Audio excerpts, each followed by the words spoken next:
Sometimes you gotta take a break from just about everything, disappear, come back, and shock the world. I'm talking to that athlete. I'm talking to that administrator. I'm talking to that nurse, that doctor. I'm talking to that student. I'm talking to that communicator. I'm talking to that pioneer, that inventor. I'm talking to that entrepreneur. I'm talking to that preacher. I'm talking to that person who refuses to stay where they are. I'm talking to that person that doesn't have a problem laying in obscurity, because you know that when you come out of the dark room, all eyes on you. We live in a culture of busyness, distraction, and noise.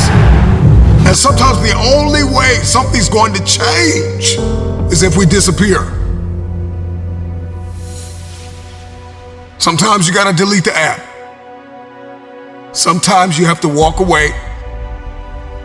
Sometimes you have to fall back into the dark room and focus on you.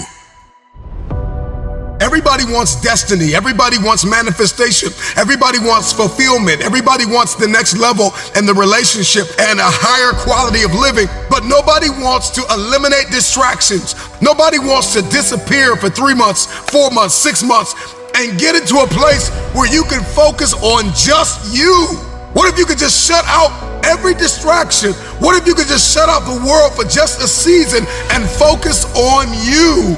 A man is rewarded in public for what he does in private. Can you unplug for just a moment and focus on you? Focus on what matters. Why are you here?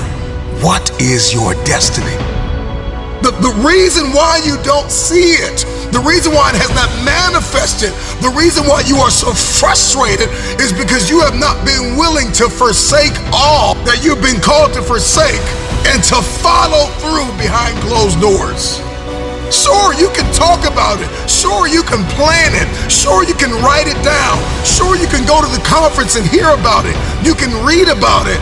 But at some juncture, you have to disappear and put the work in and come back and shock everybody that doubted you. I'm talking to that man, that woman, that boy, that girl who feels the fire in their belly. It's time for you to shock the world. You may have to sleep in your car. You may have to go without food. You may have to bounce around from couch to couch. You may have to sacrifice like nobody in your family ever has. But can you do it behind the scenes when nobody's looking, when nobody's watching, when nobody understands the measure of passion that you carry? Can you keep going? Don't stop.